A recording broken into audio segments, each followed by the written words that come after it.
60 దేశాలపై Trump ప్రతీకార సుంకాలు విధించిన వేళ అమెరికా ఆర్థిక మాంద్యంలోకి జారుకునే ప్రమాదముందని ప్రపంచవ్యాప్తంగా ఆర్థికవేత్తలు అభిప్రాయపడుతున్నారు.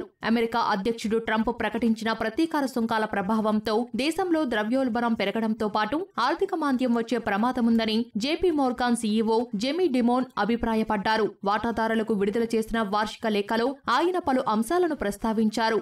భారత్, బ్రెజిల్ వంటి దేశాలను తన దారిలోకి తెచ్చుకునే కంటే వాటితో సన్నిహిత సంబంధాలను పెంచుకోవాలని అమెరికాకు ఆయన సూచించారు. అమెరికాలో ఆర్థిక మాంద్యం వచ్చే అవకాశాలు 60% ఉన్నట్లు జేపీ మోర్గాన్ అంచనా వేసింది. ప్రస్తుతం అమెరికాలో 2.8% ఉన్న ద్రవ్యోల్బణం 4.4% చేరుతుందని పేర్కొంది.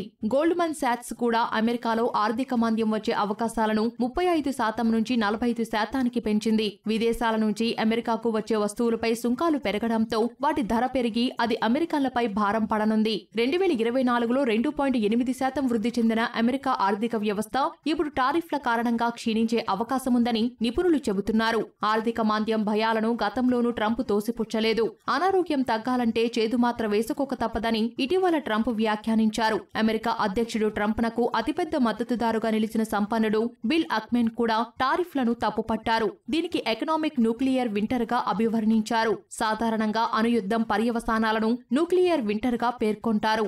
అమెరికాలో దివాలా తీసిన వారి సంఖ్య పెరుగుతోందని, సినిమా థియేటర్లకు వచ్చే వారి సంఖ్య గత కొన్నేళ్లతో పోలిస్తే తక్కువగా ఉందని నిపుణులు చెబుతున్నారు. ఇవన్నీ ఆర్థిక మందగమనానికి సంకేతాలుగా తెలిపారు. అమెరికాలో వివిధ ప్రభుత్వ విభాగాల్లో పనిచేస్తున్న వేలాది మందిపై ట్రంప్ వేటు వేయడం కూడా ఆర్థిక వ్యవస్థపై ప్రభావం చూపనుంది. ట్రంప్ భావిస్తున్నట్లు టారిఫ్లను తప్పించుకోవడానికి కంపెనీలు అమెరికాలో తమ కర్మాగారాలను తెరవకపోతే ఎన్నాళ్లు ఈ సుంకాలను కొనసాగిస్తారనే ప్రశ్నలు కూడా తలెత్తుతున్నాయి. ట్రంప్ విధించిన టారిఫ్ల కారణంగా అమెరికా ఉత్పత్తులు సహా అమెరికా పర్యటనకు వెళ్లడాన్ని కొన్ని దేశాల వారు బహిష్కరిస్తున్నారు. వచ్చే 6 నెలల్లో కెనడా నుంచి అమెరికాకు విమాన టికెట్లు బుకింగ్ 70% తగ్గడం గమనార్హం. ట్రంప్ టారిఫ్ల వేళ అమెరికా ఫెడరల్ రిజర్వ్ స్పందన ఎలా ఉంటుంది అనే దానిపైన ఆసక్తి నెలకొంది.